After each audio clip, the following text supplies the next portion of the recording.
Bismillahirrahmanirrahim. Assalamualaikum warahmatullahi wabarakatuh. Selamat datang di video praktikum sistem operasi pertemuan keempat dengan saya Lutfi Naba Ibrahim. Di sini saya akan menjelaskan mengenai perulangan pada bahasa C. Jadi untuk sekarang perulangan pada bahasa C itu hampir sama dengan Java atau C++ sama PHP. Soalnya dia itu bahasa C itu kan merupakan turunan dari bahasa-bahasa tersebut. Awalnya itu C. Nah, jadi struktur perulangannya hampir sama. Nah, jadi di sini ada tiga buah struktur perulangan, yaitu ada for, while sama do while. Nah, tapi dia dibagi jadi dua. Ada yang counted loop sama uncounted loop. Yang uncounted loop itu loopnya yang tidak dihitung. Jadi cuma ada kondisinya aja. Nah, yang uncounted loop itu yang termasuk adalah while sama do while. Kalau kalian di semester pertama, di tingkat 1 dan tingkat 2 kan pasti sudah pernah belajar mengenai perulangan di dalam bahasa pemrograman kan. Nah, konsepnya hampir sama seperti yang sebelum-sebelumnya. Cuman yang berbeda hanya penulisan di bahasa C saja. Nah, kalau uncounted loop itu perulangan yang melakukan perulangannya dulu. Jadi maksudnya kalau perulangan yang while ini bentuknya perulangannya dia ngecek kondisinya dulu. Jadi nggak dilakuin dulu perulangannya. Statementnya nggak dilakuin dulu. Jadi dia ngecek dulu kondisinya. Jadi ada while dulu di dalamnya nih. Ini di sini kan ada while kan. Nah, bedanya sama do while ini dia ngejalanin dulu perulangannya, ngejalanin statement dulu di dalamnya. Baru setelah dia ngejalanin perulangannya, statementnya baru dicek kondisinya while-nya. Nah, jadi yang membedakan while sama do while seperti itu. Nah, ini kan yang uncounted loop. Kalau yang counted loop, dia proses pengulangannya itu dia sudah dihitung mau berapa kali. Jadi sudah ada inisialisasi awal, terus ada kondisi perulangan sama increment atau decrementnya. Jadi for ini nih, yang perulangan for ini bentuknya sudah dihitung, loopnya sudah dihitung mau sampai berapa. Nah, untuk ngejalanin perulangannya hampir sama seperti yang pernah dicoba pada minggu sebelumnya. Jadi pertama kita buat dulu programnya terserah mau pakai Vim atau Nano. Ini saya coba pakai Nano aja. Misalkan saya coba yang ini ya, yang while. Yang while dulu deh. While.c. Nah, ini kan sama codingannya. Jadi di codingan ini kita menginisialisasikan dua variabel, yaitu ulangi sama counter. Yang ulangi itu tipe datanya char, yang counter ini tipe datanya integer. Nah, terus setelah itu ada perulangannya nih di dalamnya, ada kondisi while. Dimana kalau misalkan ulangi sama dengan y, nah berarti selama kondisi ulangi sama dengan y, nanti dia akan terus mengulang lagi gitu loh. Akan terus melakukan perulangan di dalam statement ini. Kecuali kalau nanti yang pas di printf kan di dalamnya kan ada tulisan jawab ya atau tidak, suruh input. Kecuali kalau kita inputnya selain y. Nah, kalau dia selain y, dia akan berhenti perulangannya. Ada perulangan selesai, terus ada jumlah pengulangannya sama berapa kali. Dia ngecetak counternya. Itu.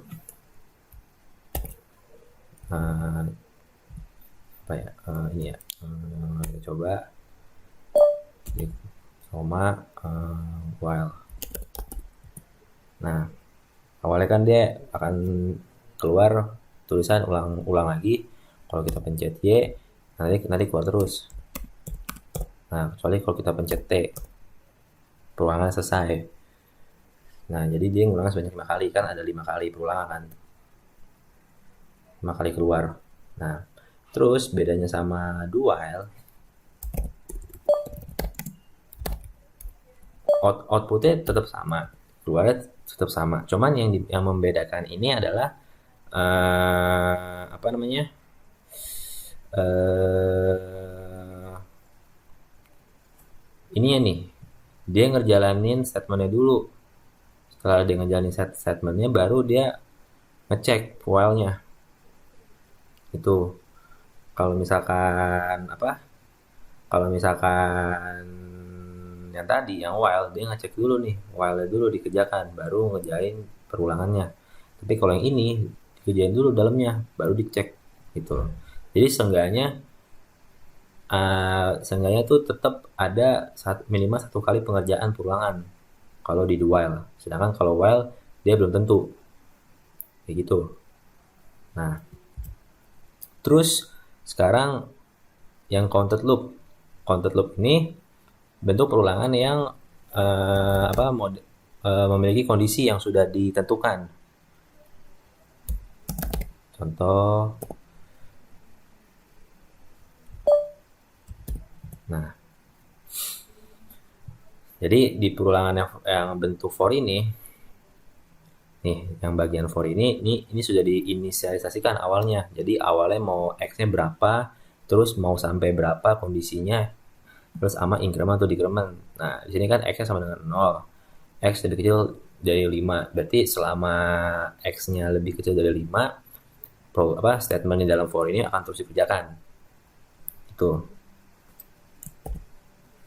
Jadi kalau dijalanin,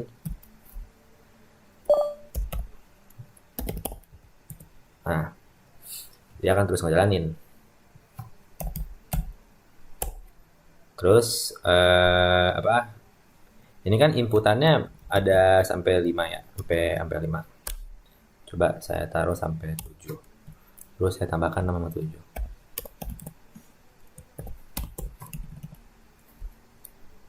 GCC info for1 .c. Nah, kenapa dia tetap keluar 5? Karena di dalam for-nya itu dia tetap inisialisasinya cuma sampai 5 doang kondisinya. X lebih kecil dari 5. Makanya yang 6 sama 7 nggak keluar. Kecuali kalau ini diganti jadi 7.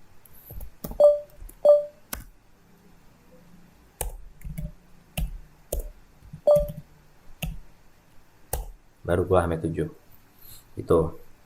Jadi yang membedakan sama yang uncounted loop itu, kalau yang for ini perulangannya sudah ditentukan mau batasnya sampai berapa. Terus sekarang juga ini bukannya bagian ulangan ya. Ini bagian ini tuh kayak penambahan aja. Jadi biasanya dalam perulangan itu akan ada perulangan lagi. Nah, itu disebut dengan nested loop. Jadi perulangannya perulangannya bisa pakai while, tetap pakai while, bisa pakai while doang, bisa pakai for juga bisa. Cuman di dalam perulangan itu nanti statementnya akan ada perulangan lagi. Contoh kayak gini nih. Nano nested C. Nah, kalau kalian lihat di sini for-nya ada 2, ya kan? Ada for pertama sama for kedua yang fungsinya beda-beda.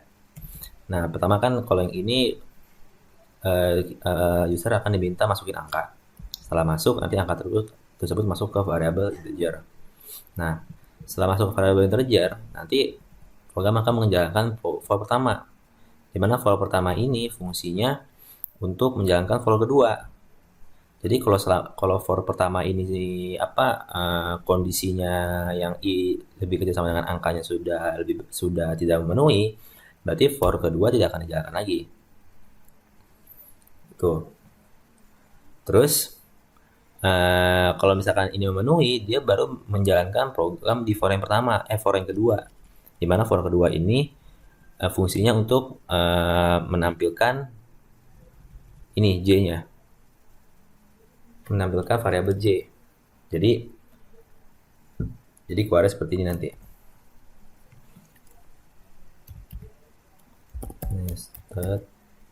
lu akan masukin 6. Nah, jadi akan keluar seperti ini nih.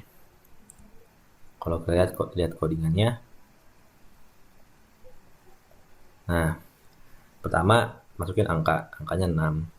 Setelah itu nanti angkanya masuk ke variabel angka kan. Nah, nomor 6 ini. Nah, nanti masuk ke nih for pertama, int i sama dengan 1, i sama dengan angka i plus plus. Nah, angka ini akan berubah jadi 6 kan. Jadi i lebih kecil dari 6. Di mana i itu adalah 1. 1 lebih kecil dari 6, maka terpenuhi. Jadi for yang di dalamnya dikerjakan. For yang di dalamnya itu j sama dengan 1, j lebih kecil sama dengan angka. J sama dengan 1, j lebih kecil sama dengan angka. Angka ini kan tadi kan 6. J sama dengan 1. Jadi 1 ini lebih kecil dari 6 kan. Memenuhi. Maka for di dalamnya dikerjakan. Dimana for yang di dalamnya mencetak ini variabel j 1. Nah, berarti ini kecetak nih. Habis itu setelah selesai masuk ke tutup for, dia balik lagi ke dalam for-nya. Dimana sekarang j-nya bertambah karena kan ada increment jadi 2. Nah, karena 2 lebih kecil dari sama dengan 6, maka di sini akan ngapain lagi 2 gitu. Terus sampai nilai j ini lebih besar dari 6. Kalau misalkan dia lebih besar dari 6, berarti kan for di dalamnya tidak dapat dikerjakan lagi kan. Nah, makanya for di kedua ini bloknya sudah keluar, sudah selesai. Jadi dia lanjut ke ini nih, printf backslash n. Berarti mencetak baris baru. Makanya di sini yang terakhir adalah 6. Nah, sekarang ini masuk ke ini kan blok for yang pertama kan yang selesai. Nah, dia for pertama berulang lagi. Cuman i-nya ditambah. Jadi 2. Gitu. Nah, karena 2 lebih kecil dari 6, nah makanya for di dalamnya bisa dikerjakan lagi. Cuman bedanya sekarang ini untuk ke for dalam keduanya gitu loh. Jadi baris ini nih yang for pertama untuk mencetak baris, sedangkan for kedua itu untuk mengisi isi dalam barisnya. Itu kira-kira seperti itulah kalau codingan untuk nested loop contohnya. Ada banyak sih contoh-contoh untuk ngebuat nested loop. Yaudah, sekian penjelasan dari materi pertemuan 4. Kurang lebihnya mohon maaf. Terima kasih. Assalamualaikum warahmatullahi wabarakatuh.